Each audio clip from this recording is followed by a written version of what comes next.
Welcome to the Prophecy Club, where we study and research Bible prophecy. Our topic tonight is New World Order Mind Control. Now, we know that Satan's, one of his favorite tricks is being subtle. He doesn't like to come to us in the light. He likes to operate in the darkness. The Bible says in him there was no light. So he's very subtle. He was the most subtle beast of the field.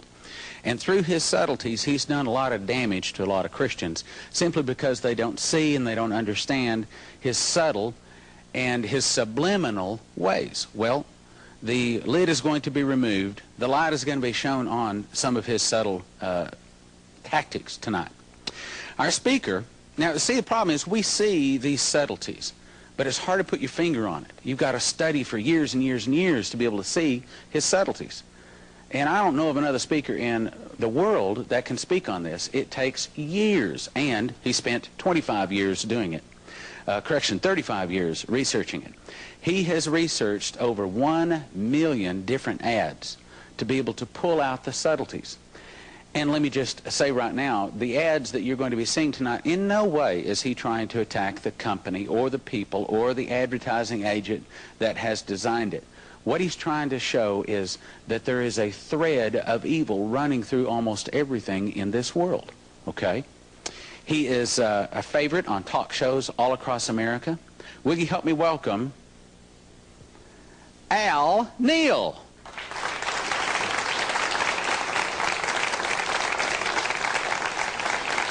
Thank you. We'll begin with my favorite quote on mind control. There are 3 or 4 good researchers in the country who have approached the subject. But let's just see what they have to say about mind control existing in our day. This is a quote by Alex Constantine. There are only 3 or 4 books available, even if you search on the subject of mind control, let alone subliminals. Notice what he said. The science of mind control has achieved the scale of a criminal subculture and left a wide path of chaos and confusion that crosses all international boundaries. Please notice, he says that this takes place under the nose of the public, and it is obscured by cover stories, even leaving dead witnesses. And notice he says that the reporters are very naive. There are various types of mind control that people are affected with. I'm not an expert on all the subjects. This is an actual transmission coming out of a HARP antenna located in Alaska. I found out that they love to run these at nighttime while the Americans are sleeping, utilizing certain brainwave frequencies. But we won't expound on the subject. Another place where mind control utilizing electronics was experimented at was Montauk on the island of New York. Several books were written. People began to discuss some very far-out theories about time travel. This was a cover. There was no such thing as time travel conducted on Montauk, but there was mind control. This particular radar dish is 3 football fields long. If it's turned in a certain direction on a certain frequency, you will begin to think what is programmed at you. But we have to stay away from the subject of electronic mind control. We're going to go to the print media. We're going to use some ads. I would like to use 1,000 to show you, but some of the advertisers, some of the companies will get very upset.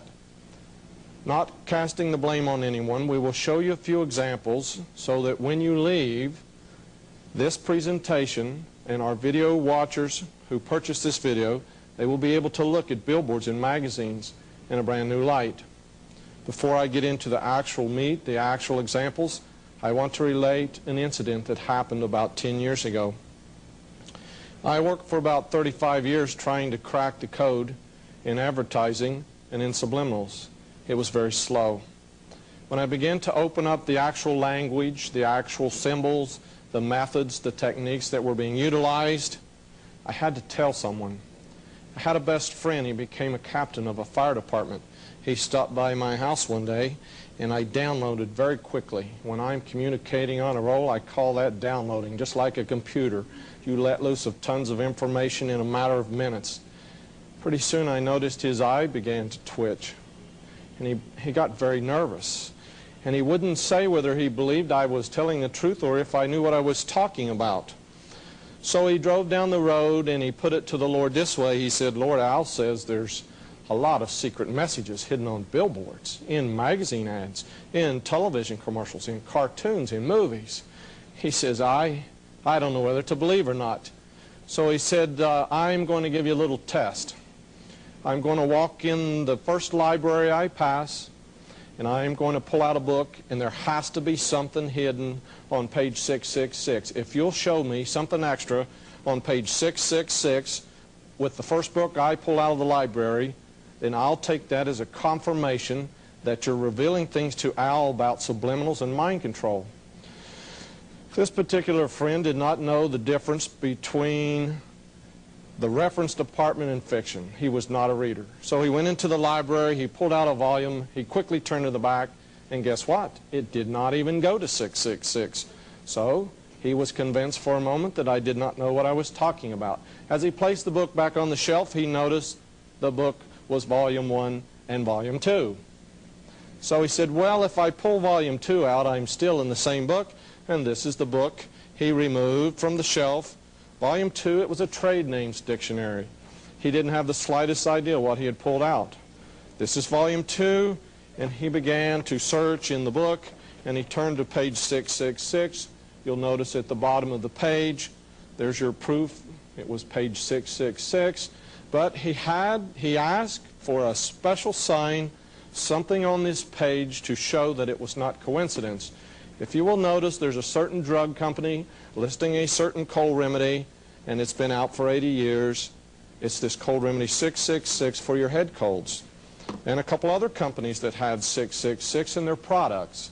And it just happened to appear on page 666. He was convinced. We've stayed friends. I've shown him tens of thousands of ads. Now, we have to start in Scripture. It's very interesting. In the book of Revelation, talking about a future time, it states that the devil himself will be cast from the heavens and forced to come to the earth with his angels, and he will know that there is a very short time. But please notice in verse 9, and that great dragon was cast out, that old serpent called the devil and Satan, which deceived what part of the world? He deceived the whole world. So my first question to you is, how in the world could he deceive everyone on this planet? And just how would he go about this? The answer, of course, is in 2 Corinthians chapter 4, verse 3 and 4.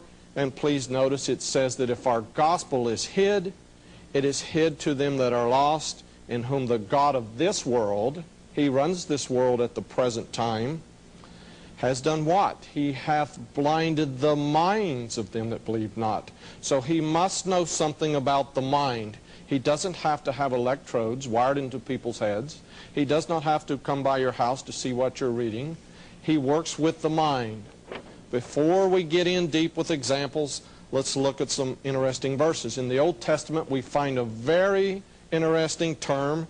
It's called double heart.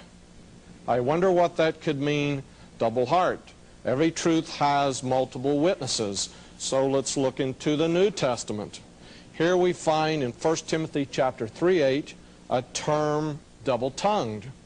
Likewise, the deacons have to be grave, not double-tongued. The qualification for a deacon in a church was that he could not be double-tongued. What would this strange term, double-tongued, reflect? Could it be possible to say something in a sentence or speaking or writing and mean it two different ways? And again, here's your Greek word at the bottom, which simply means two-sounded. But the best one is yet to come. In James 1:8 we read, a double-minded man is unstable in all his ways. We will see a lot of double-minded, intended statements and secret communication here. But from the Word of God, it is foretold that these men are unstable in all their ways. Please remember the term, double-minded. And here's that great verse from Genesis chapter 3, and it says that the serpent was more subtle. Please remember that the term subliminal is only a synonym for this gospel word. Everything that's right and wrong, we're foretold in Scripture if you will only read. There isn't anything brand new. There isn't anything that can come from the scientists or underground organizations. There isn't anything that can come from an intelligence agency. But the Word of God hasn't pre-warned us. Please notice, he was more subtle than any beast of the field. And notice this, he was getting ready to trick Eve. There was a negative consequences about to fall on Eve for her actions. How did he hide this negative plan that he was getting ready to deceive Eve with? The first word recorded in the book of Genesis he ever spoke was the word yea. He was planning a negative consequences, but he hid it with an opposite. He worded it very carefully so that she would not be alarmed. So let's go to Webster's, unabridged. This is one of those 15-pound dictionaries found at the library. This is the third book I use behind the Bible in a concordance. It states in the definition from Webster's Unabridged, this is a 1966 edition, that the definition of subliminals is something that falls below the threshold of stimulation. In other words, it's not quite up to a level where you'll take notice and action. There's something else very interesting in this definition. Begin to look down into the sub-definition, because you'll find them admitting right in the dictionary, notice between the parentheses, that these techniques are used in TV advertising. I didn't say that. That's from Webster's Unabridged at your local library. They said such as techniques in TV advertising. There's only one Christian book on the subject of subliminals. It's already out of print. But I will give the man credit for bringing up these issues to Christian people. Here's his book, 1986. The man's name was John Tranter. His little book was called Images. Let's read a powerful quote from his book. Isn't it ironic that the advertisements you thought were so stupid are really intelligently directed towards your what? Towards your subconscious. The left side of your brain is your conscious part. That's the part you do your thinking with. That's where you do your mathematics, your grammar, your analyzing. The right half, the right hemisphere of your brain is your subconscious, and that is the part of your brain that subliminals are directed to. You are not conscious of the fact that you are constantly under subliminal bombardment. Please notice again in the quote that he says these are hard-hitting messages. This has been proven to affect your final behavior. He mentions your purchasing power. And he also states that these men are laughing all the way to the bank. We're going to have plenty of examples in just a moment. We're laying the groundwork. One of the first men to research subliminal information was Marshall McLuhan. He was situated in Canada. His books were printed there. He stated that any ad consciously attended to is comical. Some of them are very comical. He said that ads are not meant for conscious consumption. They are intended as subliminal pills for the subconscious. And again, he's saying that even the sociologists do not pay attention. Now, we studied in the Bible quickly. We read a couple verses showing there were terms such as double heart, double tongue, and double-minded. Let's go see what George Orwell had to say about the subject. This book has been read by most Americans. It's required in some colleges. Most people think it's just a fictional novel. A little bit of background about George Orwell first. He attended what was known as the Tavistock Institute in Great Britain. The Tavistock family donated a castle to the British military, and the purpose was that this castle would be used exclusively for research into mind control.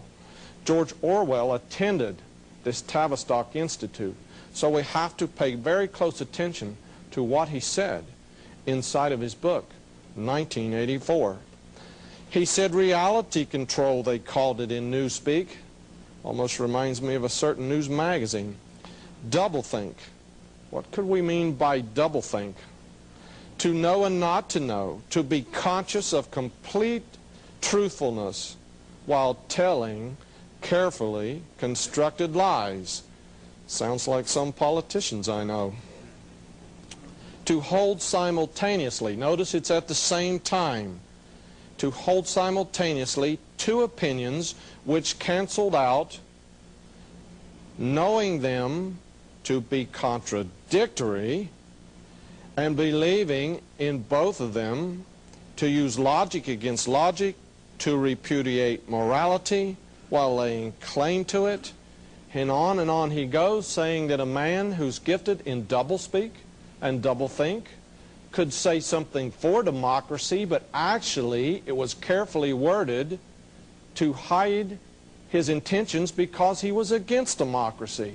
Again, in this quote, there's something very powerful in his definition of the term doublethink. He states at the bottom of this quote that to actually understand the word doublethink involved the use of doublethink. It must be a very complicated process. Let's get into some actual examples. Notice I mentioned that this sounded like some politicians I know. In this old ad, the product is at the bottom, and it's not important to show what product they were selling. But everything that politicians do to control people is let out in this simple ad. Very many people have researched all across the country the technique of thesis, antithesis, synthesis. Here you see a politician making a point. He says it's a matter of opinion. But notice after those three dots to make you pause, 1, 2, 3, it says, but it's a fact. Now, how could something be an opinion but be a fact? You see, they're opposite statements to confuse you. And of course, the synthesis is the part at the bottom where they're selling you the product. So we could stay up till midnight, we could all get together and argue whether we should be Republicans or Democrats. Or we could stay up till tomorrow morning and we could argue about the two big powers in the world, the socialist and the communist, or the capitalist. But suppose there was someone in between. Suppose there was a power so rich, so very able to manipulate both. You set two opposites in motion so that people will join one side or the other, but the intention is control from the very beginning. In this advertisement from a farm journal in Des Moines, Iowa, 1910, you will find the oldest corporate logo in the United States. You may remember seeing this logo. Also, there is a subliminal word hidden in the very name of the company. The simplest example I can give you of subliminal programming is that there are 3 grade school words that control all the buying habits of everyone in the country. 3 simple grade school words are used continually, over and over in advertising. They are, you need, that's the name of our product, you get, you want. We won't show you specific examples so that the advertisers and the companies don't get mad and call me tomorrow. But these words are sometimes used up to 12 or 15 times in just simply 2 paragraphs. The 3 words are often used in the same sentence. You want, you need, you get. By the way, the Rothschild family purchased this company. It was later known as Nabisco. They also owned R.J. Reynolds before relinquishing them. So Malcolm Muggeridge, in his book, he was quoted in The Want Makers by Eric Clark. He said, history, when it's all finished, history will see advertising as one of the real evil things of our time. It's stimulating people to constantly want things, want this, want that. Where do you get that big notion to purchase? It may not be your own. It may be from constant conditioning, because these simple words are used thousands of times every day in simple advertising. Here's an example on a billboard. Please notice the eyes. This technique is also used in advertising. We'll have more to say about it later. There's one powerful word. It was the word want. To make sure you cannot escape the ad, some ads place the words in very large bold letters in their header. Okay, this particular product, no longer available, was a Nimrod camper. For those of you who research Scripture, Nimrod was a very important person. After the flood, he created what is known as the occult today. All false religions, all secret societies, witchcraft, Satanism, anything else you want to include on the dark side, they all honor and worship Nimrod. One of the 10 most important Christian books of all times is Alexander Hislop's The Two Babylons, available at your local Bible bookshop. There's much to say in there about Nimrod and how witchcraft, astrology, child sacrifice, and the holidays that people keep, they all come from Nimrod worship. Before we proceed any further, let's see what Webster's Unabridged says about the term occult. The term occult can be defined as anything that intervenes between your sight and the light. When I ask people on talk radio or in expos or in speaking engagements, I always say, give me a working definition, something that you might purchase that comes between your eyes and the light. Someone in the audience always says, how about sunglasses? I have one company, I will not name them, and 6 of their ads on sunglasses say write us, and they include their department number, that big infamous number 666. They've combined the working definition of the word occult with this infamous number. They're located in New York. On the internet, you can find a man named Michael Hoffman. He's written a book about mind control and secret societies. In his book, he has something very powerful to say. Michael Hoffman II said in his book, Masonic Mind Control, that the alchemical managers have bred over millennia, over 1,000 years, they said, they bred a human race that is most wretched, stupid, and ignorant. It's so unrivaled in thousands of years. He said these blind slaves say they are free and highly educated, even as they march behind, notice this word, signs. Have you ever taken time to analyze a sign or a billboard or a logo? He says a medieval peasant would have run away in panic-stricken terror from the signs that modern man embraces. Here's one. This is off of a building in Texas. I wonder what a medieval peasant would have thought of this particular emblem. More on it later. Its history and what year it appeared on your dollar bill, but please notice the eye. This is on a building in New York.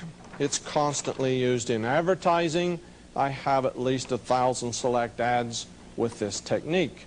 When I first discovered this technique, I did not even have a name for it. My wife and I would simply say, I found a few more ads on the eye technique. I didn't understand it had great spiritual significance. Not only is it a psychological ploy, it is very uncomfortable if someone is staring at you. Sometimes eyes are used in hypnosis, but there's something even deeper beyond that.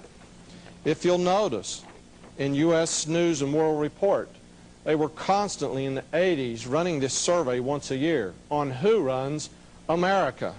But why did they choose this particular emblem when they're asking the survey who runs America? There was one banker from New York, Chase Manhattan, who was always in the top 10. But again, let's look to the Scripture for all our answers. No one would believe in this term. This is superstition, and superstition does not exist in the 20th and 21st century America. So what does it say in Proverbs? He that hasteth to be rich hath an evil eye. What in the world are they talking about? Please notice the connotation. It is connected with someone that wants to be rich. I wonder if they want to get rich on Madison Avenue or Fifth Avenue in New York. because this technique has been used in advertising for the past 100 years. But we need a second confirmation. Jesus said in the New Testament, there are a lot of evil things that can proceed out of a man's heart. One of them, he included an evil eye. A man's intentions can be seen in his eyes. You can be controlled by someone staring at you or controlling you. I went to the local bookstore and I discovered there was a book on the history of this whole subject. The term was known in ancient days as fascination. There are dozens of ads in the United States utilizing two eyes staring at you, and in the fine print they will mock you because they will include the term fascination. I was surfing the internet and found this strange site. Here's the grandson of Aleister Crowley, for researchers who are familiar with that name. It's the man who made black magic return to our century. There's much at your local library about Aleister Crowley, who died in 1947. Notice on this website, it's called the Order of the Evil Eye. We do not need to read all the particulars, but please notice at the bottom it says death to Christianity. I passed 6 or 8 billboards on my way driving here today where eyes were used to control the person in the car reading the advertisement on the billboard. But remember, Michael Hoffman said that a medieval peasant would run away from a lot of signs and symbols that we embrace today. This one is very well known. This is Lucent Technologies. I have a little story behind this. A good crowd of Christian people are very informed about Lucent Technologies. Traveling across the country, especially in Little Rock and Denver, I noticed the largest warehouses in the country are owned by Lucent Technologies. I also read that they purchased office space at 666 Fifth Avenue, New York, but it's quite okay. Someone has to purchase office space in that building. So notice, not only do we have a red circle, which is a very important symbol in the occult, but it is white in one place. It is the serpent biting its tail, which is an old symbol for Lucifer. All of these facts are very well known. Now I will introduce a fact that is not known, has not been discussed by researchers in this country. It is actually a Hebrew letter. It is the Hebrew letter Samic. And this letter is portrayed by this symbol. But the Hebrew letter Samic means a sign or a prop. Notice this is a lucent sign. I was at an expo in Columbus, Ohio. I had a friend travel all the way from Detroit to exchange information. He was a retired dental surgeon. Someone told us there was a headquarters at the edge of town. He said, Al, would you like me to rush out, get a photograph for your research? I said, yes, make sure you get the red O on the sign. So this retired dental surgeon rushed out to get it before it got too dark. This is a public street. I suppose it's a public building, but when he snapped the photograph, the security guard came out and threatened to arrest him. But my friend was an only child. Even though he's 65, headed towards his 70s, he still gets his way. So he backed off very slowly, talking at the same time, until he got close to the car and he threw his camera in and drove off. I did not know it was against the law to photograph a sign in a major city. I guess we have a lot to learn, don't we? Have you seen this emblem before? There was a controversy in the 80s. This is a typical article that appeared in the newspapers discussing this symbol on a lot of products. There was a big fuss. There was a boycott. People took extreme measures. I do not agree. They went to the plant at Procter & Gamble. They threw paint on some of the employees' cars. That is not how you deal with issues, whether you are right or wrong. You don't take up violence. You don't create a wrong against a wrong. The way you fight evil is get to the bottom of things and get the truth out. You can prop up a lie, but a truth will stand on its own. The president of the company made a press release.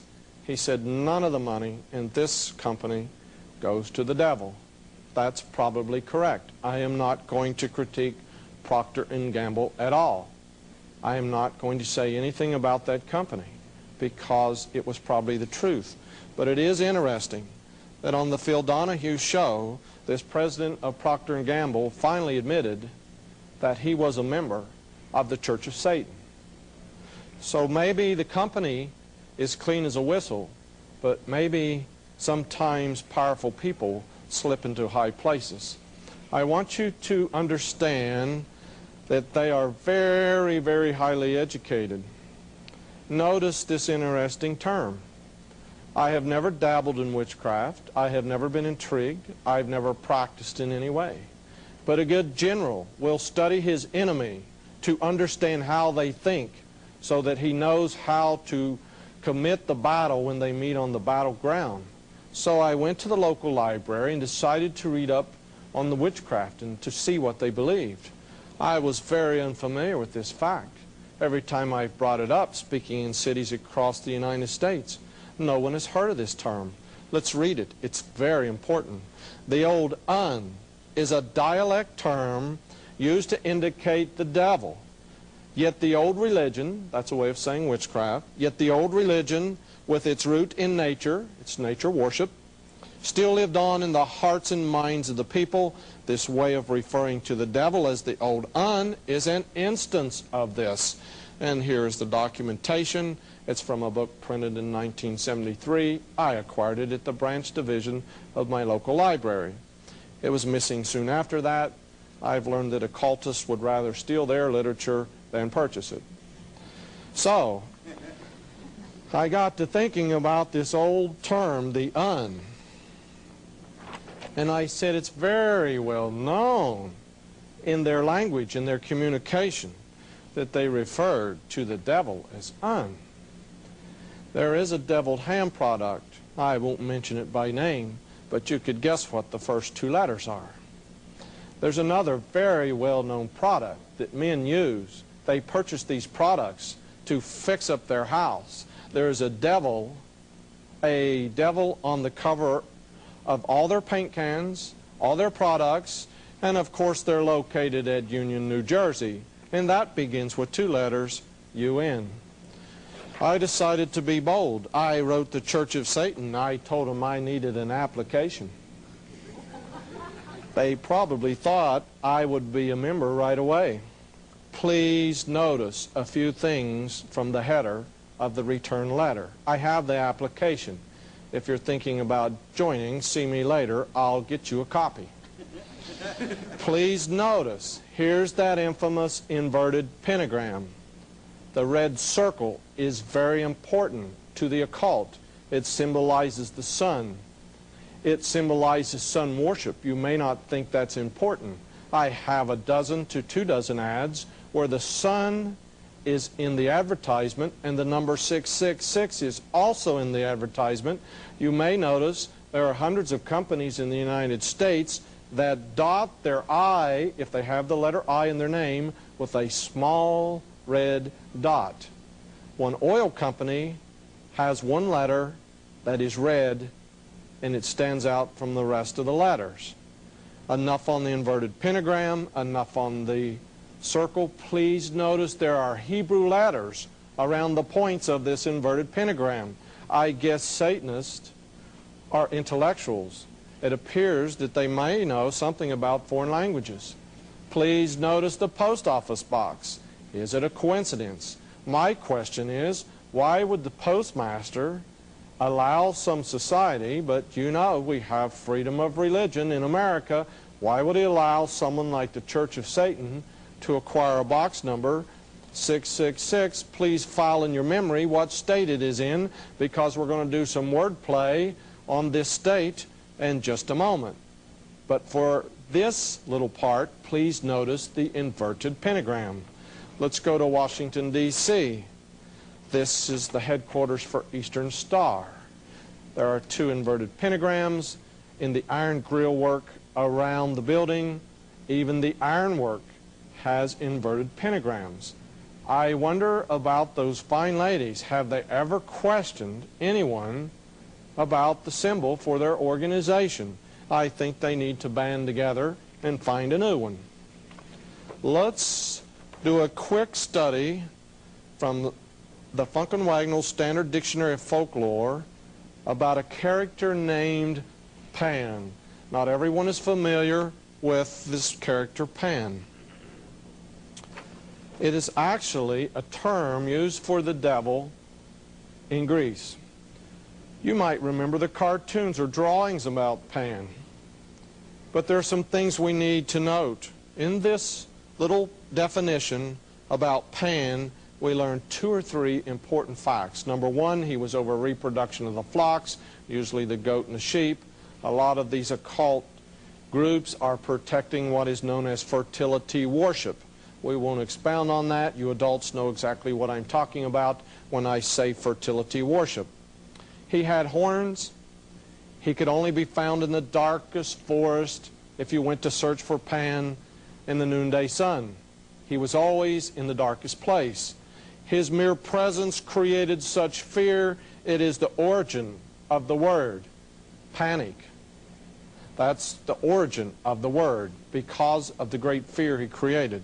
But this is 20th century America. Why would we begin to mention someone named Pan? Here's Pan on the cover of Vanity Fair.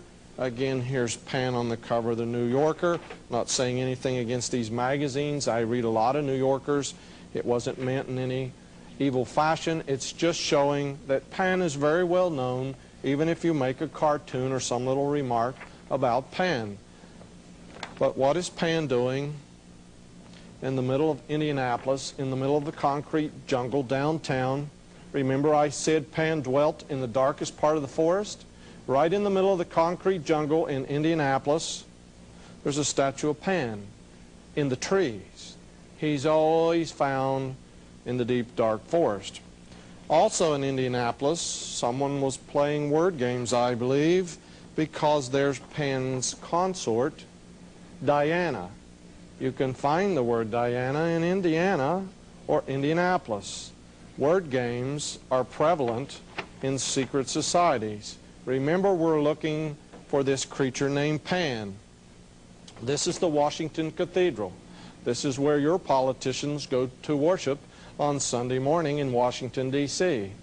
It can be located by going to the highest point in Washington, D.C. It's interesting to me because in the Old Testament, the prophets of Baal, Baal, were always worshiping at the highest point. I went in and talked to the female reverend briefly, but please note how high, how tall this cathedral is. Please note the 2 doors at the bottom. Notice above the doors there is some type of sculpture. I won't hold this up too long. Actually, if you figure out what it is, it's very provocative because there are nude men and women in the sculpture over the doors where the people enter. I have enlargements, but we won't show them. I wonder what they worship at the cathedral. But I had to go looking around to see what I could find. So I went to the garden where the trees and the shrubs, and here was Pan at the Washington Cathedral in Washington, D.C. Probably just a harmless little statue. In 35 years of research, the biggest shock to come to me was that the people in secret societies and occult underground groups seem to know more about Scripture, seem to know more about the Bible than people who carry one and profess to be God-believing Christian people. Now, they're very, very well versed in their beliefs and Christian beliefs also, and they love to play word games. Of course, Pennsylvania is named for that great man that had liberty, religious liberty in his state, William Penn. But please note that the Romans had another name for Pan. They called him Sylvanus, Silenus, Sylvan, Sylvan, a sylvan compass. There are towns in this country called Sylvan Grove because it's where there are trees. On this map, you will note the largest national forest in the state of Pennsylvania. Both words can be punned into Pennsylvania if you're very observant. If you look close, you would have noted that the route number is 666. Here's a product advertised in Life magazine, 1955. It's called 666 and is for head colds. I have ads going back to 1937 advertising this product. I wonder why people would choose such a number for a product. Don't they think they might offend Christian people? I mean, everyone is familiar with that infamous number mentioned in the book of Revelation. Very few Christians realize the number appears twice in the Old Testament. If you'll do your homework, you'll find a common thread running between these verses. God knew everything from the beginning. I did a little research on this company. They are located in Jacksonville, Florida. I thought it was a big drug company. I drove down to take some photographs. It was just one little building under the trees. They had one bronze plaque on beside the door, and it was advertising this product. Maybe this is all they make. Please note the name of the drug company. A lot of people call the name Monticello. Actually, the correct pronunciation is Monticello. Monticello, two French words. So this product is manufactured at Monticello in Jacksonville, Florida. I'm not critiquing their product. I'm not saying that this is more than a coincidence, but I am noticing patterns about some of these numbers and names in the United States. Please keep it in mind while we study this great road. This is a federal road. It was in 4 states 2 years ago. The state of Arizona voted to change this route number. They said we do not want Route 666 in our state anymore. I think that's the way things should be done. If your product number or your name begins to offend people, why not change it? Why not take into consideration even the beliefs of Christian people, whether there is no evil intention at the beginning or not? Here we have a road. This is a federal road. It goes between states. It used to go up from the Mexican border up through the state of Arizona. It turned east and went into Gallup, New Mexico. Then it turned north and went through the southwestern corner of Colorado. Then it turned west and found itself in the state of Utah. And that's where it ended, at Monticello, Utah. Now we have a match. Twice we've used the term Monticello in association with the number 666. But then again, I wonder how many people even read Hebrew. I'm not a scholar.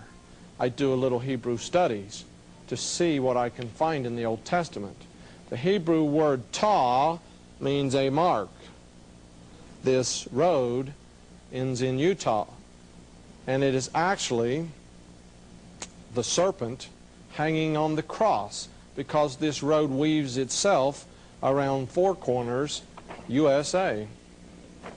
In 1984, here's proof from Time magazine that they made a specific number appear when discussing the relationship of a new phone that they were going to promise the American people.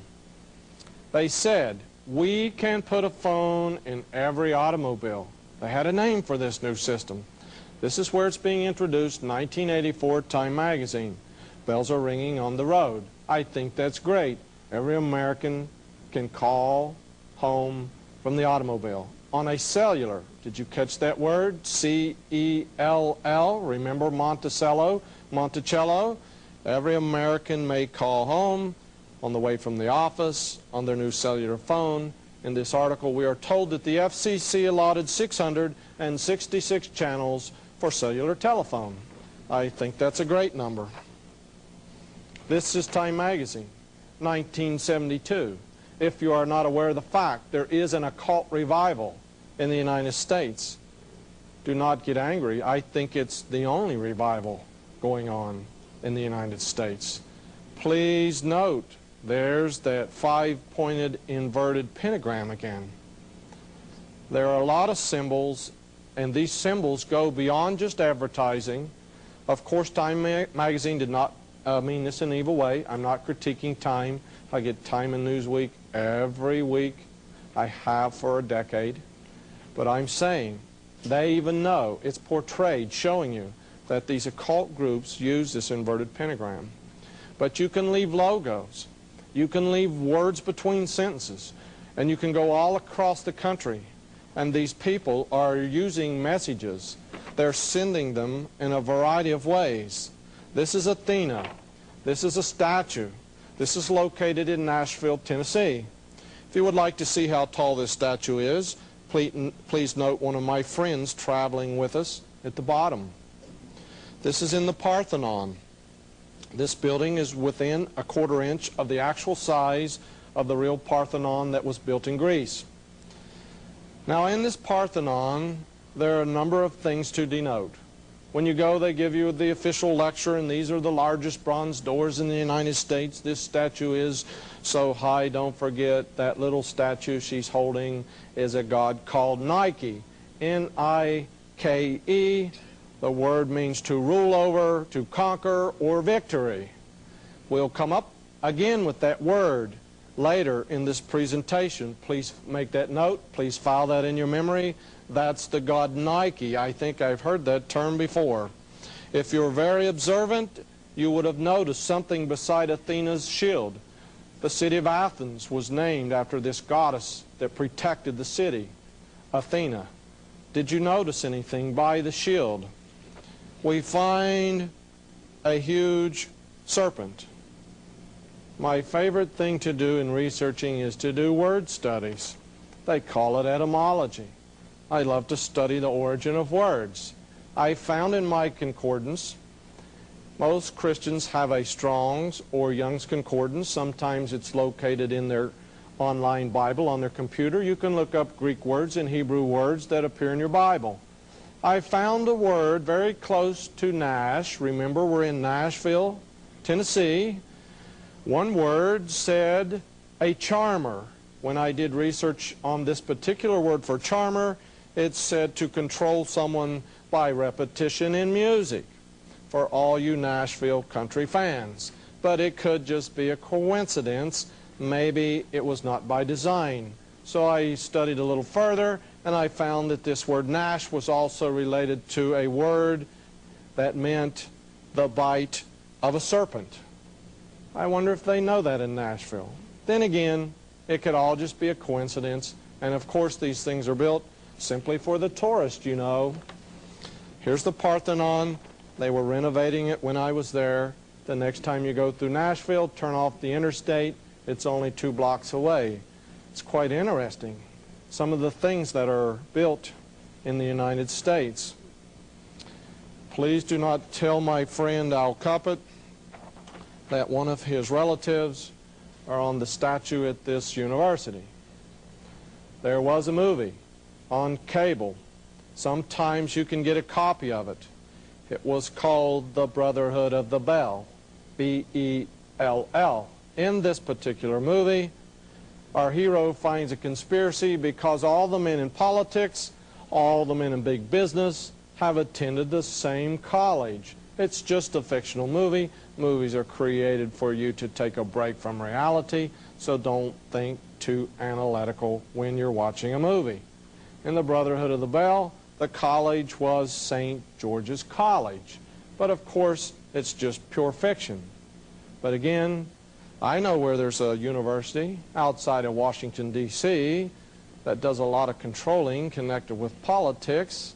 There have been books written about Georgetown University. It's amazing how fiction parallels reality. In Washington, D.C., there are a lot of buildings that show a lot of symbolism. You've seen them. Why would you waste a transparency on the Washington Monument? Maybe you should ask them for the actual height and add it to the width and then to the length, and then maybe you would like to guess what number comes up. In this building, There are curious streets shaped in various fashions around the little white house. Take a street map, check those streets, you'll find actual signs of the planets for Uranus, Neptune, all around the White House, hidden in the streets. My wife was doing some research, and she found a little group called the Society for Endangered Species. She told me it was located on Pennsylvania Avenue. So twice when I was in Washington, D.C., I looked for this little office where the Society for Endangered Species was headquartered. I had the hardest time finding it.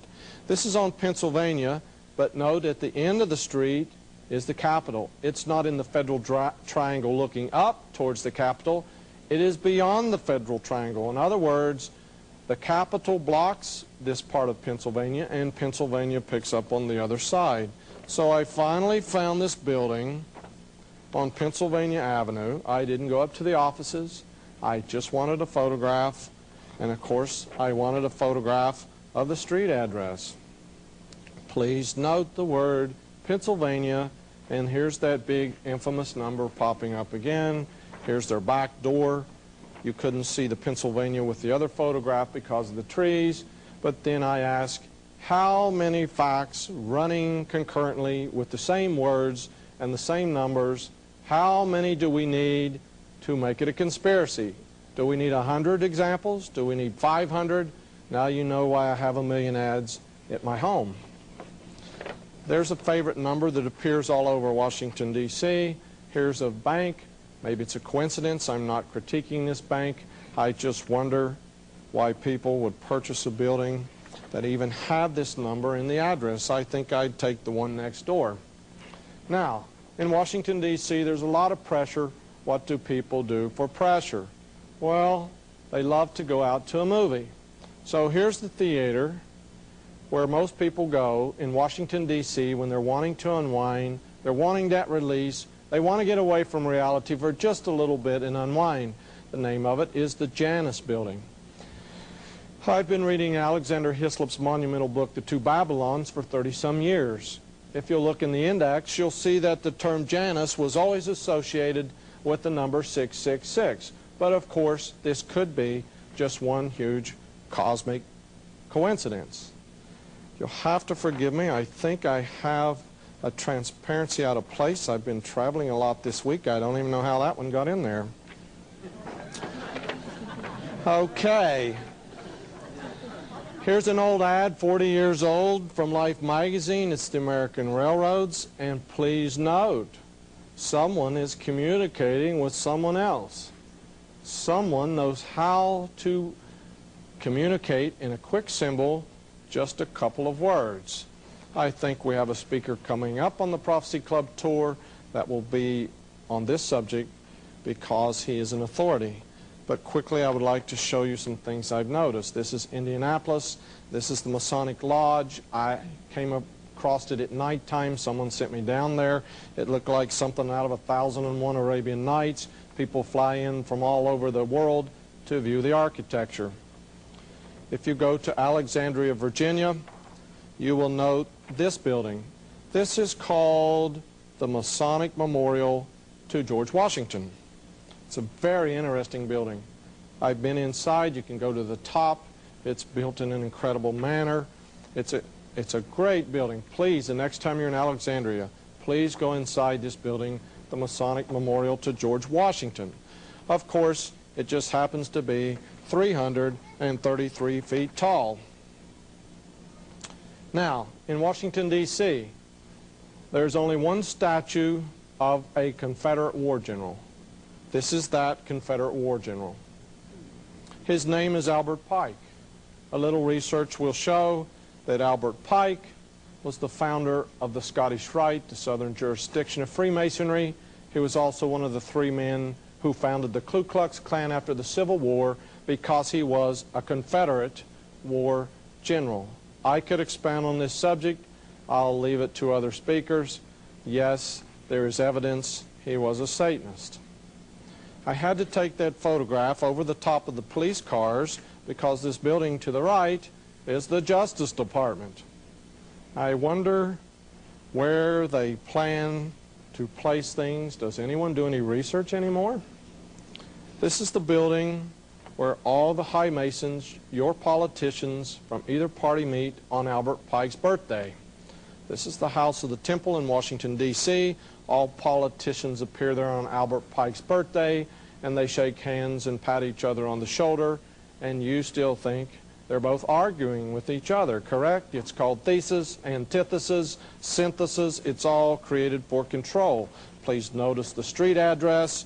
When you go there, notice it is 1733. I wonder how much manipulation, how much bargaining has to be done to make sure you get a street address that has the right number.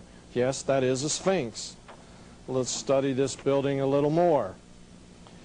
Notice when you go in the entrance, high above, there is some very detailed artwork outside the building.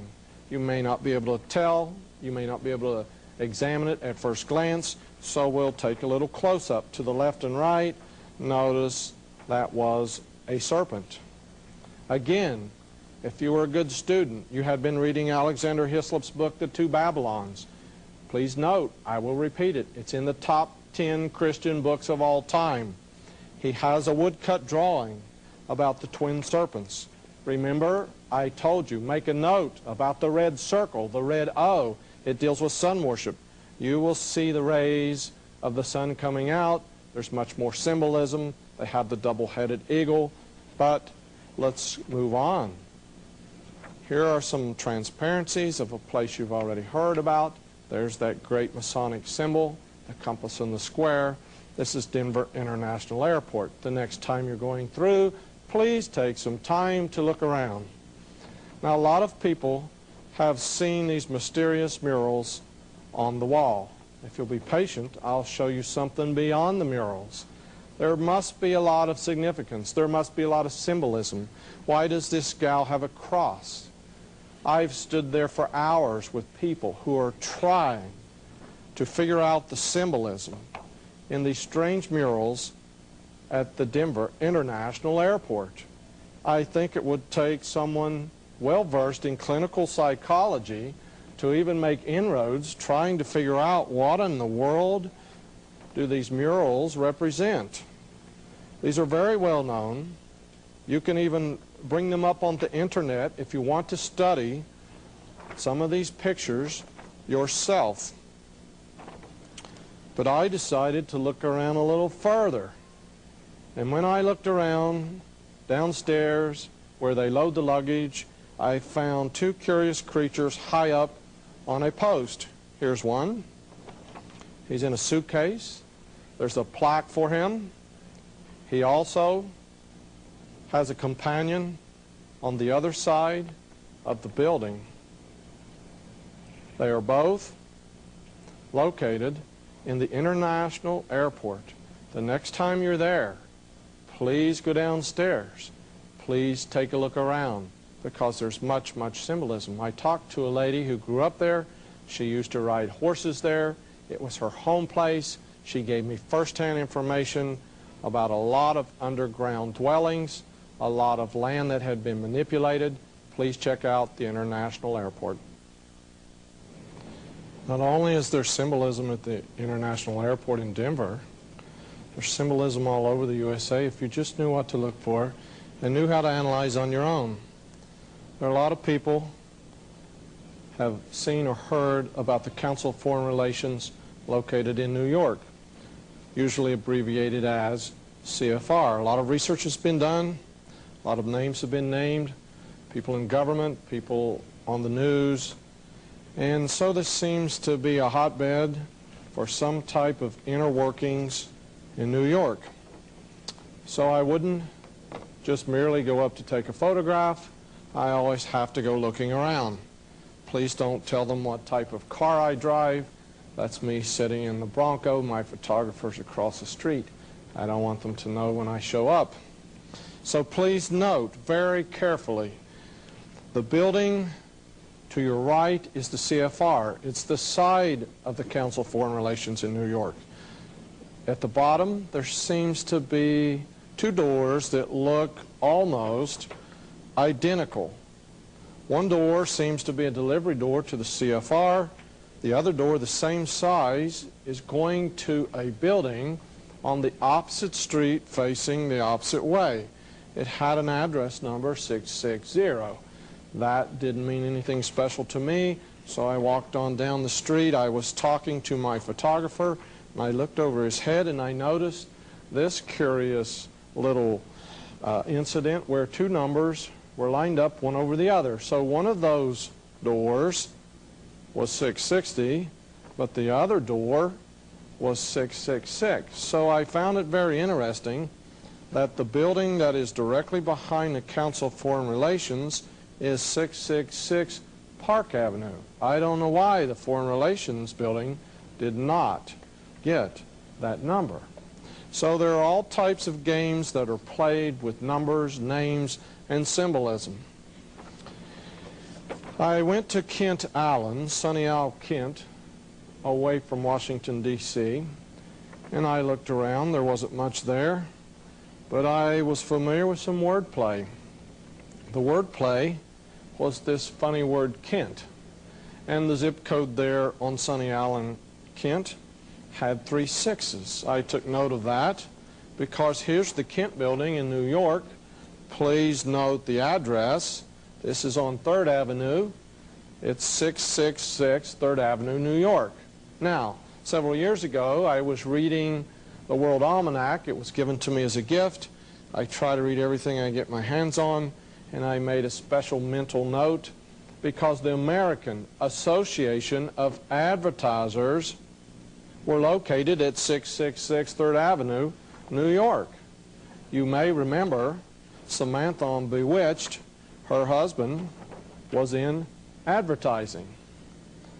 Her husband was not only in advertising, the boss was Larry Tate.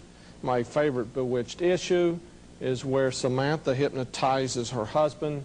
She says, "Please don't tell the world I'm a witch." She gives her husband Darren a dream, and in the dream he dreams that the boss found out that Samantha was a witch. In this dream, the boss says to Samantha, he says, "You know, with my brains and your voodoo, we could control the world." But don't get alarmed, because it's just fiction for entertainment. On the back of this building at 666 3rd Avenue, there's another building. They're joined together with concrete. This is the Chrysler building, very well known with its gargoyles on the top. In other words, 666 3rd Avenue is concreted, cemented to the Chrysler building, because this becomes wordplay. We have a number, and we have a name hidden in a name, Christ. If it's coincidence, when you get home, please dig out your Rand McNally Atlas and denote the fact that that's the number going up from Corpus Christi to Corpus Christi Lake in Texas. Again, the word Christ with Route 666. In 1944, up through 1947, this number appeared periodically in advertising. And by 1947, there was a movie made called Jassy. In the movie, there's a man named Chris who gets thrown out of the card game because he has 3 6s, and his opponent across the table also has 3 6s. But again, they were putting the word Chris, denoting Christ, by the number 666. Here's one of my favorite buildings in New York. It's very early in the morning at the break of day. If you look down the street by the skyscrapers, you can find that infamous number. I have at least 14 ads from companies that are headquartered at 666 5th Avenue, New York. I won't name them all. I'm not accusing them. I just wonder why so many companies have to be headquartered in the same building. I think it's because there's not any office space left in New York. Then again, why do some of the companies run occult words? Like one ad I have, the first 2 words are the devil. There are many of these companies, if you'll just watch real close in the fine print when you're looking at an advertisement. Here's another view. I'm at St. Patrick's Cathedral. My photographer is shooting down the street to show how far away you can get and still see this great big number. At night it glows in red neon on 3 sides. You can see these numbers glowing on 5th Avenue for at least 15 blocks. Again, we're getting closer to the building. Please note, at the bottom of this building, hidden between the skyscrapers, is some type of cathedral. I didn't check to see what denomination. I just wonder how they enjoy their service when they're underneath the shadow of this huge number. In the late 80s, there was a small newsletter that appeared in the country which included occult symbols and tying the conspiracy to the black arts. This newsletter was called Conspiracy Tracker. In one issue, they stated that the Rothschilds had an office at 666 5th Avenue. Again, on the bottom floor, please note, the name is only the name of the contractor who built this building. There was a strike the day I took the photograph. We had to wait 20 minutes to get a clean shot without the taxis. They thought it was great. They thought we were photographing the strike that day. Now, at the bottom, you can barely see it. It is the headquarters for the Italian Airlines. It is the headquarters. It is the direct route from Rome to New York. If you go down either side of the Italian Airlines, you have to go through a long hall to enter this building, and you will come to 2 sets of glass swinging doors. Now they have a guard inside. He's about 6'5". He's very well versed in body language and clinical psychology, and you may not enter the building unless you have a reason or a pass. But I want you to take a close look at one of the sets of glass swinging doors. They want you to make sure you know where you're at. This is just one set. Please notice how many times the numbers appear on the doors. Now I want you to do some more research on your own tomorrow. Please call your local librarian, tell her you're researching glass, and you need a number from the Dewey Decimal System at your library on glass. And maybe, without calling, you could guess ahead of time what number may come up. You may not enter the building. It is now closed. There used to be a very, very fancy restaurant on the top floor. That has been closed. This is a photograph from that restaurant. I've been in the building. Now it's a private smoke club to make sure that no one from the public can enter. I had a comic book I collected in the 70s, and it had a very diabolical message. I'm trying not to name the company that printed this comic book. The cover was a hero. He was called El Diablo. That is Spanish for the devil. This was the hero. This comic book came out every month. Are you watching what your children are reading? El Diablo was the hero. In this one particular issue, the cover of the comic book was about missing children. I'm not sure I appreciate those two things mixed together. And by the way, the comic book headquarters were located in this building, 666 5th Avenue, New York. Another comic book that came out at that time, the hero was the son of Satan. I collected as many as I could. They came out monthly, the issues. My favorite Son of Satan comic book was when the son of Satan was in an automobile traveling. He quickly turns to his friends. He says, "What day is it?" The friends reply, "Why, it's February the 2nd. He said, "It's my birthday. Quick, let's go to the state forest." Did we study the state forest earlier in Pennsylvania? He said, "Let's go to the state forest." They said, "Why?" He said, "Never mind. Quickly, drive to the state forest." Now remember, this is the hero.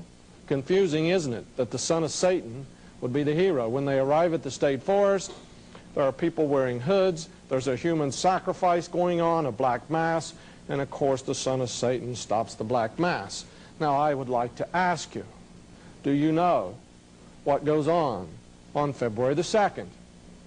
And of course Americans say, oh, we have this little superstitious holiday, we have this little custom. But if you've heard some of the speakers with the Prophecy Club, they have mentioned that that is the first occult high day in the year. February the 2nd is known as Candlemas. By the way, how many days into the year are we on February the 2nd? I think it's 33. Now, a lot of the information I show in speaking engagements and expos gets very heavy. I've had to tune it down, tone it down. I've had college professors fall off the seat. Some women have gotten very upset. And so I say to you, if some of this information is troubling, it worries you, please remember that you still have your constitutional rights. So I wrote the Center for Constitutional Rights, located in New York, founded in 1966. I received this brochure from them in 1992. You may write them if you need to. You need not ask. I'll give you the address. It's 666 Broadway in New York. I took this photograph to show where they're at. They were doing some reconstruction. It was hard to get around the scaffolding, but I still wanted some type of proof to show you where they were headquartered at. So I ask again, how many coincidences are in a conspiracy? Then again, we do not want to become conspiracy theorists. In 1933, there was a president, and he was the 32nd president of the United States. This is a photograph of the president in 1935 attending a meeting of a certain fraternity. Two of his sons are in the background. In 1933, he passed legislation which has controlled a lot of patriotic, a lot of constitutional issues. It's known as the War Powers Act. In 1933, he also demanded that all the gold be turned into the government. You would receive a prison term or a very heavy fine if you did not turn in your gold in 1933. There were things happening on the other side of the ocean. I won't say which rich man in New York. His family's very well known. The four brothers seemed to control politics in the United States. One of them told his dad, we could set up Hitler on the other side of the ocean without being elected if you'll use this method. His father said it was a great idea. Hitler moved into the Chancellery in 1933. The first detention centers were created in 1933. The first pickup of citizens in Germany happened in 1933. Back on this side of the world, two men, a member of a secret organization that goes to 33rd degree, one named Laurel and one named Hardy, made a movie for the year 1933. You may rent it at your video store. It's called Sons of the Desert. Watch closely. You'll find a secret message inside of this movie that was planned to come out in 1933. And again, the Vice President of the United States, on your right, Henry Wallace, was a known occultist. I found out this information. It's available in your public library. It's very easy to find. It is no secret. Henry Wallace decided it was time to put the reverse seal of the United States on the back of the dollar bill. Again, the year was 1933. I ask you, did this happen by coincidence? Did they decide in the middle of 1933 to do these things, or were they planned well in advance? Please note, that's Harry Truman. He's being sworn in as the Vice President as Henry Wallace is exiting. That would make Harry Truman the 33rd President of the United States, and this is from Life magazine. So there were a lot of things going on in 1933. They were not there by coincidence. They were planned many years in advance. Now, if we would move ahead to the year 1966, there were a lot of things going on in the United States in 1966. For example, this man, now deceased, Anton LaVey, created the Church of Satan. It was founded in San Francisco on May the 1st, 1966. May the 1st is, again, an occult holiday, one of the high days in the occult. It became a tax-free, exempt, I hate to use the word, but it was a church, the Church of Satan. People say, well, you know, it was just circus showmanship. They actually didn't become involved in anything. Sammy Davis Jr. was a member. He stated on television that he was a member for 2 years, and he was ashamed of some of the things that he participated in while a member of the Church of Satan. Sammy Davis Jr.'s daughter said he wasn't in it 2 years, he was in it 15 years, and I will not tell you all the rites she said he participated in. Now, people say it's a very harmless thing, it's just a type of white magic, but listen, the son of Anton LaVey is carefully guarded. He lives in Las Vegas. I have a friend who interviewed him. They do not want Anthony to tell his story because he said he watched his father commit 1,000 human sacrifices in the United States. So I think there must be more involved than just circus showmanship. Again, why in 1966? In June of 1966, that of course is the 6th month, Dark Shadows premiered on television. Dark Shadows was the most occult television show to ever appear and come across the screen into the lives of Americans. It was not fiction. The movies are in such demand, all of them have been made available to the public. It is based on the Collins family, and the Collins family brought witchcraft to America. This was noted by Fritz Springmeier, a former Prophecy Club speaker. Of course, the Collins family changed their name to Todd in the Civil War. Back to 1966, Science and Mechanics, a magazine for men, in June of '66, that is the 6th month, had an article called The Return of Witchcraft. Now, what is an article on the return of witchcraft doing in a man's magazine, Science and Mechanics? Again, advertisers had a heyday in 1966. People were asleep back in 1966. There were motorboats sold with devil tails in the advertising. The automobiles had devil tails because people understood the significance.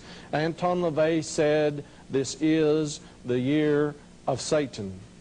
There were lots and lots of organizations created. Neal was created. HUD was created. The Black Panthers were created in 1966.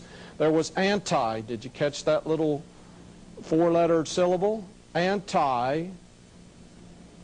Anti-poverty legislation, anti-war demonstrations. Why would we have to have anti? Why would we have to have the word appear in 1966? Because someone understood the deeper symbolism. A black man stood up and said, you know, it's safe to walk. Don't worry about all these racial issues. He began to walk from Memphis heading south. He was shot on the 6th day of June in '66 because some people wanted racial tension to go to an all-time high. It is a message always sent by symbols. Now, how many years between 1933 and 1966? There are, of course, 33 years. Because these men consider 33 very special to them in their belief system and in the secret degrees they use as they climb up the initiated scale. Now, you will only have to take one more simple step to figure out when they plan to culminate their plans for this century. Why did George Bush say, I'll meet the leaders of the world in the Great Pyramid, December 31st, 1999? And of course, it's just a coincidence that the stamp will change to 33 cents in January. And it's probably just a coincidence, the shape. More about 1999 in a few moments. Please remember, all the things carried on in high places are planned many years in advance. Again, forgive me, it's the traveling on the road. I can't seem to get away from this one ad and this one man. Please forgive me. I'll do better on the next lecture.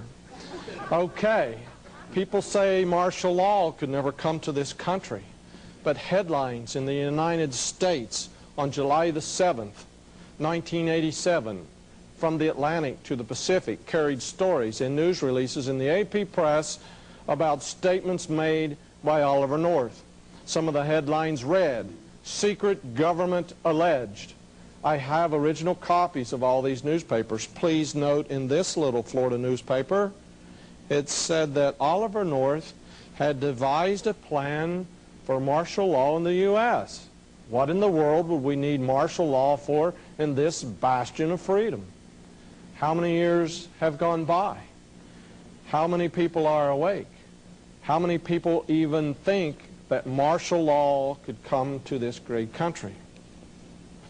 My friend Alex Cuppet raised a lot of information about a so-called train upholstery repair station south of Indianapolis. He did intense study and appeared on the scene. He said there were signs up that said red zone and green zone and blue zone. There was an Air Force locomotive there. I didn't know the Air Force dealt with locomotives. I thought they were into jets and airplanes. But nevertheless, there were a lot of uncanny things inside this Amtrak upholstery repair station. There was a lot of welding. There were a lot of gates that you could only enter one way. You could not exit that way. There were bars put up over gates. When information was released, it appeared in some patriotic magazines around the country. Immediately, the signs that said red zone, green zone, and blue zone disappeared. But I have them on videotape. It was too late to sanitize. A lot of people had documentation. When martial law does arrive, when it does come to the USA, there are some incredible surprises ahead. Right now there are techniques in science that are being carefully hidden. There are advancements so far ahead of your thinking that I wouldn't even attempt to bring them out. This chopper appeared on the tarmac of an airport, a public airport out west. I will avoid saying what city. I don't plan to give the intelligence services or the armed forces or whoever was responsible any friction over what transpired here. Please note that the door is shut in this helicopter. A Patriot that is equivalent to a bulldog showed up with a camera. As soon as he pointed the camera, the door was slammed. There are only a couple inches left open. If you look carefully, you will see a canister that looks like a large milk crate from old times. This particular Patriot does not understand the word no. There were two men guarding this helicopter with submachine guns. In the original photo on your extreme left, there is a man holding a machine gun. There's a guy inside with a machine gun. He crawled across the airport, his friends guarding him. He went inside to inspect the canister, and there were miniature genetic beings, hearts beating, legs kicking. I will not let out any more information. They did a trace. They know where it came from. They know where it went. But apparently someone is tinkering with science. Genetic engineering is reality. There's a whole lot going on that the public is not aware of. Now, helicopters, detention centers. You've heard my friend Al Cuppet. He put out the warning. That was his expertise. I won't expound on it. But let's tie it back into this subject.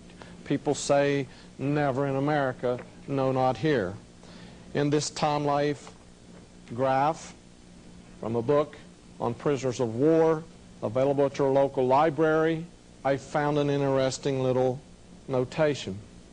This map symbolizes detention centers in this country in World War II for German soldiers. Please note at the bottom of this little picture that there were 666 detention centers for German soldiers at the end of World War II. I think if I was working with those detention centers, I would have built 10 more just to say there were 676. I do not understand why anyone in our government would want this number to appear on anything. This is an ad. I'll leave out the product at the bottom. I am not critiquing the company that ran this ad. It appeared in 1972, Better Homes and Gardens. It was for the American housewife. They were introducing the barcode. This group is very well advanced. You understand that this barcode has 3 codes, the one on the left, the one on the right, the one in the center that never change. Of course, the first half of the barcode is different from the second half of the barcode. It uses a different numbering system. The light, the dark, are read by the laser. They can tell where the product was manufactured, what time, the cost, whatever information they intend to encode. Notice on the right-hand side that two thin lines denote the number 6. There are two thin lines above a 6. All these bars change except the long one extended at the front, the one in the middle, and the one at the end. This is very well known. There have been articles written, books written on this subject. Now, go beyond that. This was 1972. Can you read the subliminal line at the top of the ad? It reads, "This is the beginning of the end." My Bible in Revelation chapter 13, verse 17 and 18 states, "There'll come a time when people cannot buy or sell except they have the mark, they know the name, or they have the number." Every can of food in your cabinet in the kitchen contains this bar graph. You can't buy or sell food without having this number. So what might that lead to? Here we have the number. This number has appeared for decades. I have ads that are 80 years old with the number 666 in them. I will not name the company. There were ads in World War II about shoes for sale. They appeared in major magazines.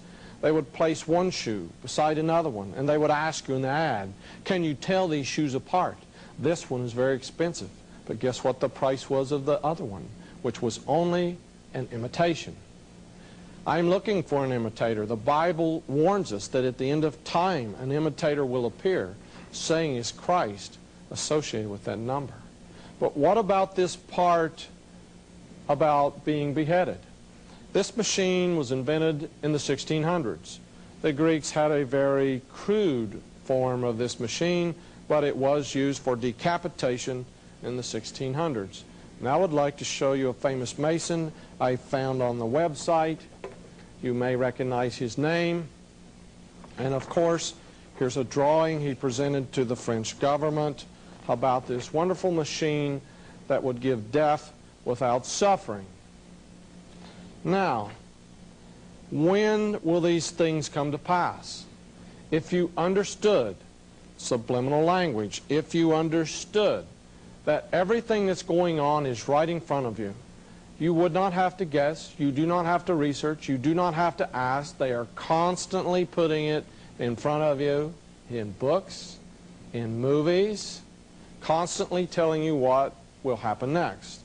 For proof, I want to show you a major novel. This novel came out in 1957.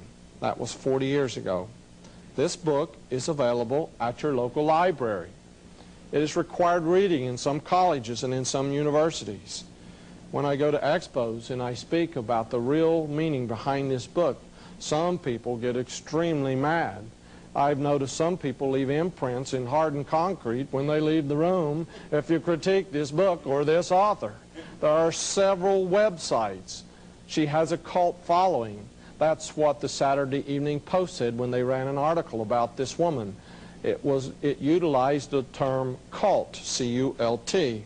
Now, this book in 1957 was written not as fiction. It was truth disguised as fiction. Ran was one of the mistresses of Philip Rothschild. Philippe Rothschild. It's a very well-known wine. Now deceased, but in those days he ran the world. The top 3 Rothschilds are called their tribunal, and they make all the decisions. Philip asked her to write this book intentionally. The rich and the powerful call this the code book. The rich and the powerful place a very expensive copy of Atlas Shrugged upon their coffee table, so anyone entering their house, anyone going into the living room will know that they are an insider. Now, all the plans of the Illuminati were hidden within this book. It runs about 1,100 pages. Where are the plans? The same place all the information is placed. It is between the lines, out of context. I want you to take special note of some quotations I've extracted from Atlas Shrugged. In light of all the things I've tried to tell you, let's start with this particular quote. There are two people having a discussion on a railroad. Dagny, I'll always bow to a coat of arms. I'll always worship the symbols of nobility. Am I not supposed to be an aristocrat? The coat of arms of our day, please note, are to be found where? On the what? Where will we find these? On billboards and in the ads of popular magazines. Again at the bottom, where do they worship? It's connected with industrial trademarks. And that's from Ayn Rand's book in 1957. Let's read some more between the lines. We'll see what they think about your IQ and your own thinking capability. Thought is a primitive superstition. Reason is an irrational idea. The childish notion that we are able to think has been mankind's costliest error. What you think is an illusion. I'll agree to that. That gray matter you're so proud of is like a mirror in an amusement park which transmits to you nothing but distorted signals from a reality forever beyond your grasp. They're bragging that you'll never be able to comprehend what's really going on. Again, the page number, documentation, page 318. The page number may vary if you have a hardback or a paperback edition. Let's read on, because at the end of this book, the world begins to crumble. It seems like people are begging for something to happen to rescue them. And why? Because the economy of the United States is crumbling at the pillars. And what happens in the end of the book? The President of the United States has to invoke presidential executive orders. I said the book was written in 1957. We are now in the last chapters of the book. Maybe you are unaware about executive orders, about the continuity of government. You need to do some homework before it's too late. Now let's read the quote. What will they eat while they're waiting? There's got to be some victims in times of national emergency. I suppose there will be some victims in times of national emergency. It can't be helped in times of crisis. Economic service to the nation is just as much of a duty as military service. Please note, anyone who abandons it should be regarded as a deserter. It's just a fictional book. Don't be alarmed. She states, I have recommended that we introduce the death penalty for those men. Let's read on in Atlas Shrugged. Twice within this quote, if you will read ahead, you will notice a peculiar term mentioned in our Bible. I know that this stands for something. I do too. The dollar sign, for a great deal. It stands stamped where? On the forehead of a man? Stamped on the forehead of a man like Hank Reardon as a mark of damnation? Incidentally, do you know where that sign came from?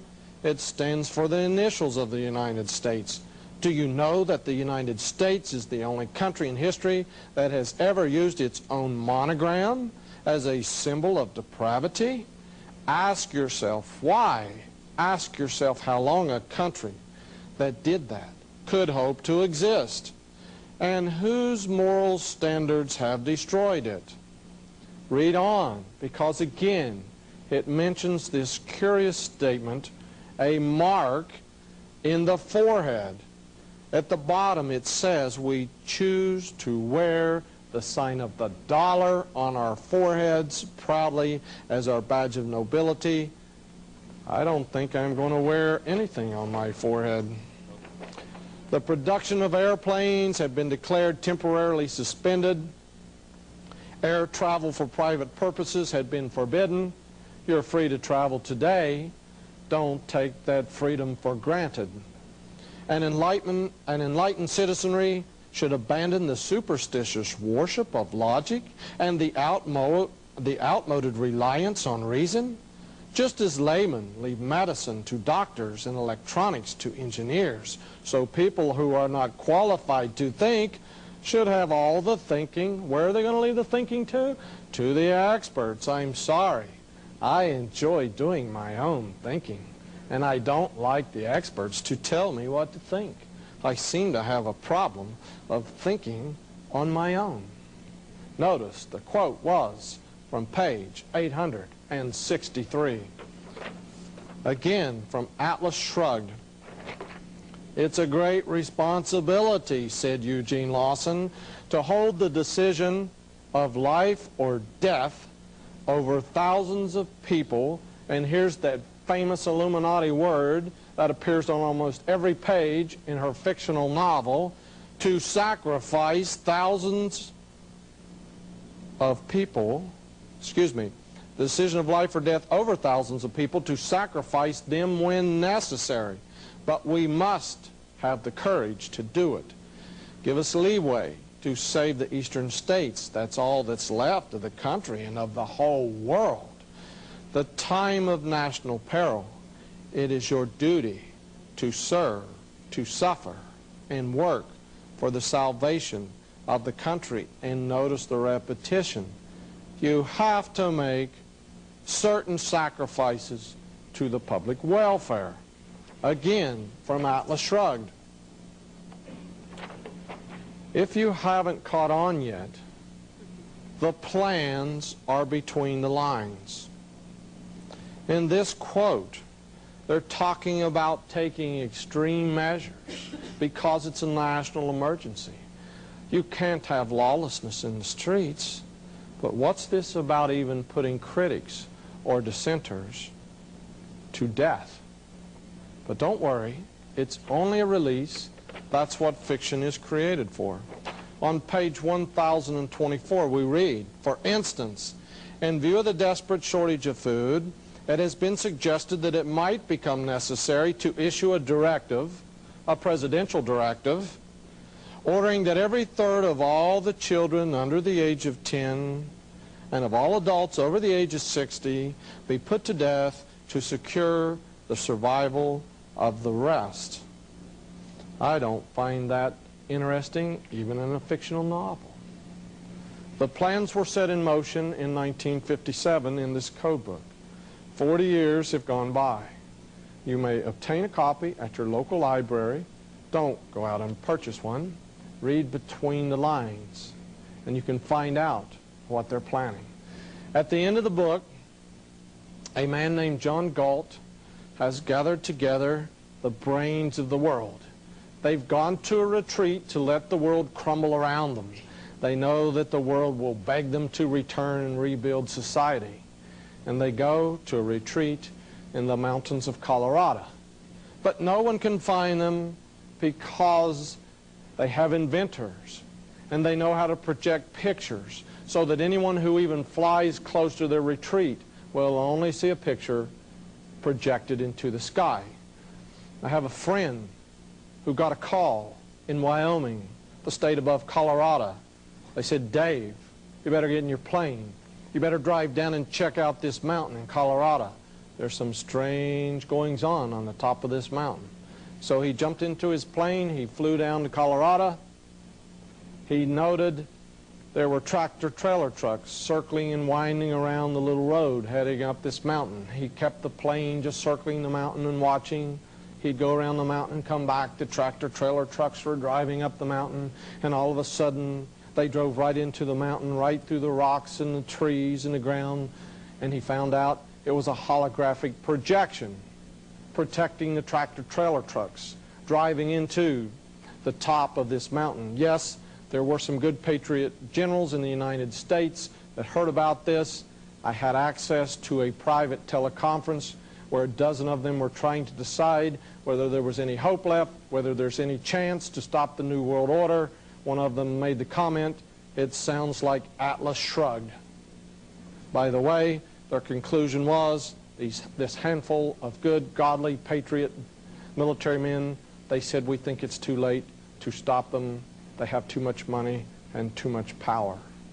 How could martial law appear in the United States? The term is now used continuity of government. There are two or three ways. The people themselves may get to a point where they ask that something be done about lawlessness in the United States. It is true that children sometimes see things on television, sometimes they read something and they're influenced to commit a crime. But the major media would not release the fact that one of these boys now going on trial was involved in Satanism. His students said he was involved, his girlfriend said he was involved, but the major media did not release the information. Again, yes, children do imitate things they see. In this strange book called Remote Control, available at my local library, they said that people do watch crimes committed on TV and commit copycat crimes such as thievery and murder. There's a funny little twist to this. It's called Remote Control. There's a sci-fi movie called Remote Control where everyone who watches this particular video from the video store commits murder with anyone they're in the room. The name of the sci-fi is called Remote Control. You see, mind control goes beyond just selling things, mocking the public, mocking the Christians. This man's name is Chip Tatum. He was an assassin.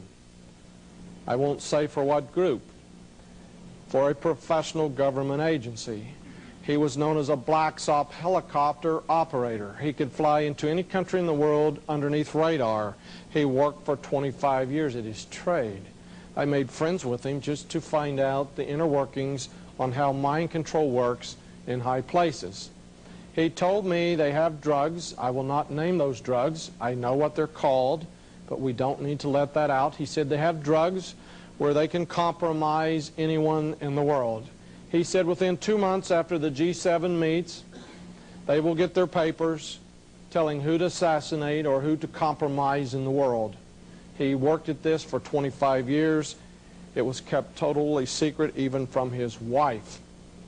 Chip Tatum stated, there was a general in Central America who constantly resisted taking orders from the New World Order. They flew in on a helicopter. They took him out to dinner. They put this particular drug in his drink and in his food. Within 30 minutes, he was a hypnotic victim. Any command given to him, he would obey. They used this drug on him for 2 weeks. When the 2 weeks expired, he could not even remember where he was, where he had been at. Under this hypnosis, he was given commands to do awful things that we do not want to list in detail. We don't want the children to hear it. Then they videotaped him. At the end of the 2 weeks, they walked into his office. He couldn't recall where he'd been. They told him again to jump in line for the New World Order. He said, I will not. They said, view this videotape. How would you like the people in your country to have this videotape? Yes, he took orders from the New World Order after that. Very advanced types of mind control exist in the USA and in the world. This is John Rappaport. He wrote a book, U.S. Government Mind Control Experiments on Children. Yes, charges were brought up in Congress by 2 very courageous ladies. But in this book, let's read what's been going on since the 1950s. In the mid-1950s, children were brought to the United States from Mexico and South America. They were considered expendable by the CIA. The CIA performed horrendous experiments on them. Then, lessons about what worked in brainwashing were applied to other children. The best and brightest in America were carefully selected. It was as if CIA experiments hoped to establish long-term control of the minds of these children for the future. Now notice, they were trying to work with children in some very gifted ways. Several decades ago, this book appeared. It was called The Control of Candy Jones. It was published by Playboy Press in the middle of the 70s. Candy Jones was the #2 pinup during World War II. Candy Jones was going to commit suicide. Her husband was Long John Neville, a very famous New York talk show host. He also knew some things about hypnotism. She had a hard time going to sleep. Long John asked if he could hypnotize her to help her sleep at nights, and she began to rattle off all this stuff from a spy novel. Because, unknown to her, she had an extra personality that had been created over the years by professional men in military places, and she had been taking communiques to armed force people while she was on her USO tour. The book can still be found in some used bookstores. In 1977, there was David Berkowitz. This is his arrest. He was known as the Son of Sam.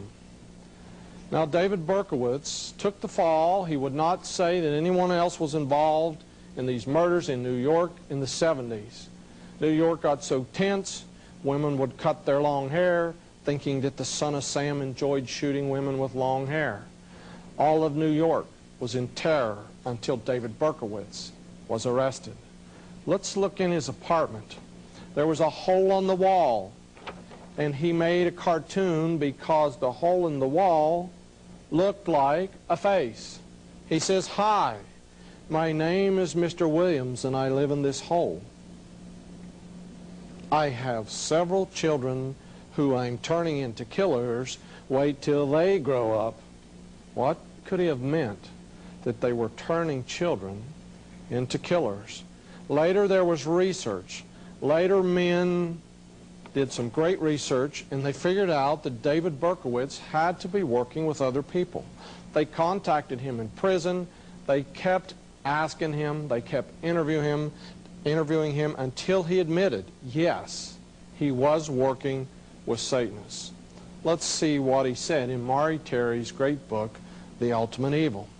"I'm serious about all this." This is David Berkowitz speaking. "There is no reason why I shouldn't be. Sir, Satanists, genuine ones, are peculiar people. They aren't ignorant peasants of semi-illiterate or semi-illiterate natives. Rather, their ranks are filled with," please note this, who are filling the ranks? Doctors, lawyers, businessmen, and basically highly respectable citizens. Now notice, they are normal on the outside at least, but what is he saying about these people? They are following Aleister Crowley's commands, and they want to do all these evil things. Let's read on about what David Berkowitz says. This is from page 308 and 309. "There are certain powerful persons who are able to gain entrance into other people's," we're dealing with the subject of mind control, they have the ability to enter other people's minds and souls. You ask about Satanists? I'm not talking of thrill seekers who hang on to and join every anti-establishment group which comes along. What is he talking about here? If you'll read on, he says that they love a good kill. At the very bottom, he says they are half-mad zombies. Again, David Berkowitz in this book states that he believes he was programmed, he was controlled since he was a young boy to commit these crimes. There are other people coming out in the country. This lady stated that she was programmed on military bases and by professional politicians under advanced mind control, and this was the man who rescued her. Some people do not believe their story. I've interviewed them. I have some advanced techniques of my own I utilize to find out if someone's lying. Through every advanced technique I knew, I had created them myself. This man passed all the tests. The type of programming involved is called trauma-based mind control programming. For instance, these people have all told stories about horrendous torture, things that we would not even want to discuss. It is called trauma-based mind control programming. Let me give you an example. They always refer to the JFK shooting. If you're an older person, you will remember where you were when JFK was shot. I remember the table sitting in study hall in high school. I remember exactly where I was when it came over the intercom and they said the president had been shot in Dallas. Why? Because the trauma heightens all your sensual awareness, and all of a sudden everything around you is recorded. Now let's look a little deeper. Do you remember the name of the street that the president was shot on? Here's a photograph from Dallas. Notice I've included the building. It's Elm Street. Can you name a movie utilizing this word, Elm Street? Notice it's called Nightmare on Elm Street.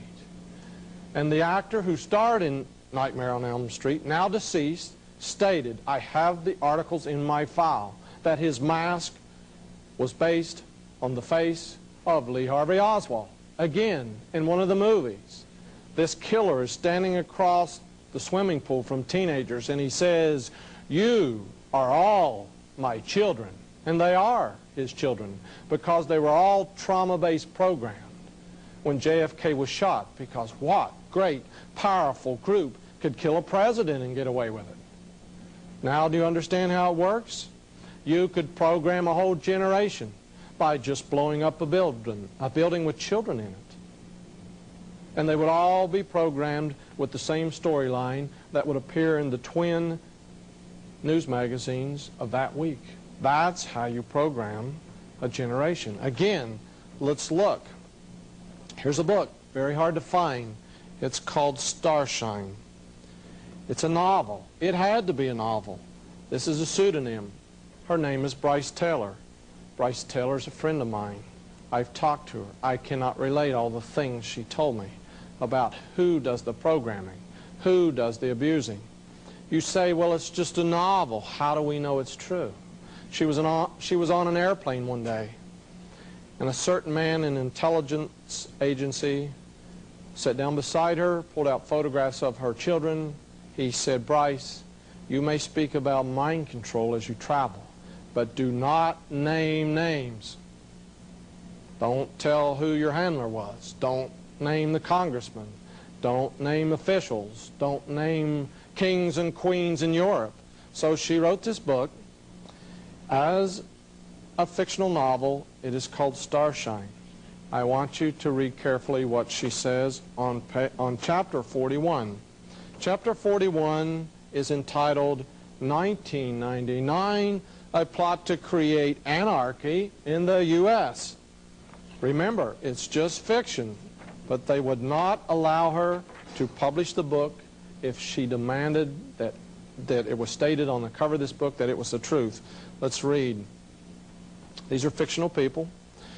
We're meeting at Karen's and the Matsons' request to share information we've gathered since our last fact-finding symposium 6 months ago.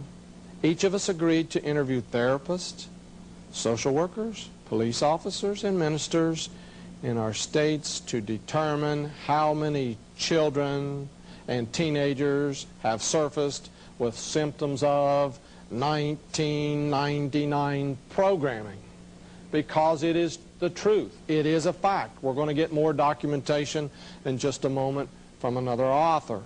And again, this 1999 programming is mentioned in Bryce Taylor's fictional work, and the page was page 244 for people who are sticklers for documentation. Now, the next book can be found on the internet. Anyone interested could run a search engine for the Freedom of Thought Foundation from Arizona. Walter Bauer has written an incredible book, about 800 pages in length. In 1978, Walter Bauer wrote his first edition of Operation Mind Control. He had a hard time getting it published, but eventually some people surfaced to help in the funding. All the copies of the original Operation Mind Control disappeared in a matter of weeks. Later he found out it was the intelligence agencies that had backed him and helped him publish it so they could buy up all the copies so no one in this country could read it. Copies now go for $650. So this time he did it right. This is the revised and expanded version. You can order it. There are a few copies left. It's very expensive, but it runs about 800 pages. You can chat with Walter Ballard on the internet. Please check it out, because notice what he says inside his book. Here's a quotation concerning two fictional doctors. No, these are real doctors. He has initialed their names to protect them. Again, it's almost like Bryce Taylor's quote, Dr. A. We've heard the patients say, many of them. What does he say? It's the year what?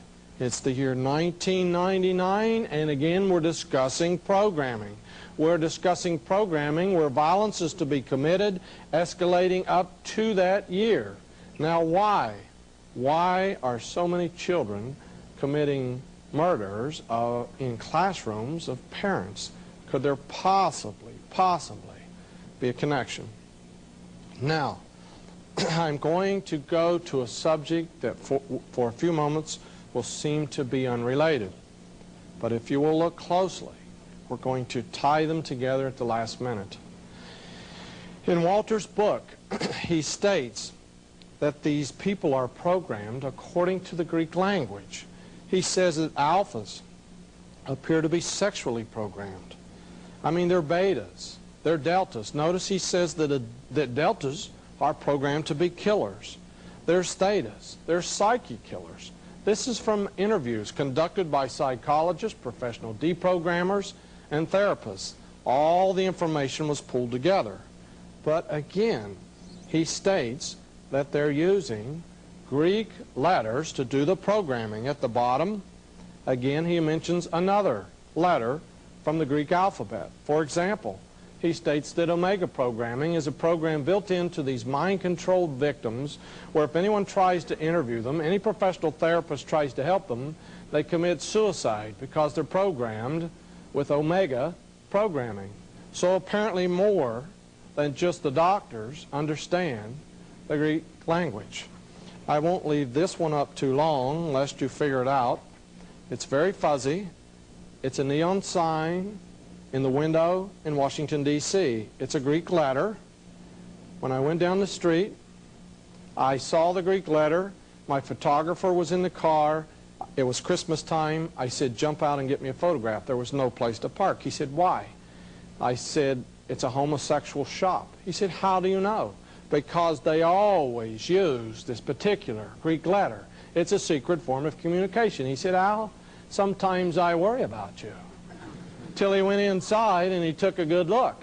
And then he ran out the door. He said, oh, no, you won't believe all the lesbians, all the homosexuals were in there buying the worst literature. And he said even, there were even in the window 2 male little elves kissing, 2 little female elves kissing. It was Christmas time. He said, how did you find this out? I said, it's very well known. It's even been in major motion pictures about this little Greek letter. Now let's move on to Hebrew letters. You do not have to be a scholar.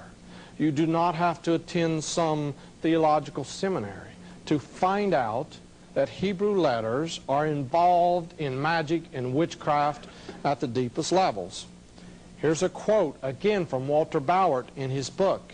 He's talking about mysticism that is tied up with a type of magic that involves Hebrew letters. He states that he didn't know anything about this, but by deprogramming people, it constantly was coming up from different people through different therapists in different parts of the country. When screening patients, he developed a technique to make sure he was not leading them on.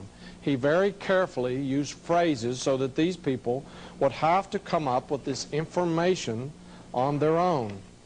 When it's brought out that people have been programmed with Greek letters and Hebrew letters, they always say, well, it must have been the therapist. He was leading them on. He was putting these words in their mind. Again, let's get some more proof. A former Prophecy Club speaker, Fritz Springmeier, stated in his monumental book the very same fact, that Hebrew and Greek letters were used for programming in this advanced MK Ultra, Project Artichoke, Project Monarch mind control programming. Notice the page numbers. Page 68. Again, he's stating that the Illuminati is using Hebrew. And they're using these to label the different altered personalities when they split the personalities in these victims. The personality split is created by extreme torture. Let's read a little. In the second quote it says, the programs are put into a system and given codes. These programs use Greek, Hebrew, and Druidic letters or other esoteric languages in their activation codes. Now again, at the bottom he mentions again Hebrew letters. That's page 334 and 335 of Fritz Springmeier's monumental book on mind control, once sold at the Prophecy Club. Do we need more proof? What does Fritz say? He says an ex-programmer states that the Illuminati mind control intentionally used verses from every book of the Bible. The programmers also intentionally used everything Jesus said in one distorted way or another in the programming. Now they're using the Bible and verses in connection with this mind control programming. Remember earlier? I said the biggest shock I've received in 35 years of research is that the occultists seem to know more about the Bible than the people that carry them. They actually use the verses in the programming. Again, let's finish this little quote. A person can pick up a Bible with Jesus' words in red and get a quick idea of one of these areas where this mind control is being used. They're taking the very words of Jesus Christ, and of course they're twisted in these parables used for programming. Can we find documentation in other places? Here's an incredible book, The Symbolism of the Eastern Star, one of the best books out by Dr. Kathy Burns. Notice again, she says that this science is secret. And at the bottom, there's a very powerful part of this quote you need to read. That it seems to appear like meaningless jargon, but this is a necessity to conceal the secrets from the profane. What secrets? The secrets of mind control, the secrets of mind-controlled assassins, the secrets that are going on where people walk into post offices and begin to do shootings, people who commit mass murders before gun legislation, people that have mass murders going on even in other countries. In England, there were mass murders and shootings in Australia to help in that gun legislation.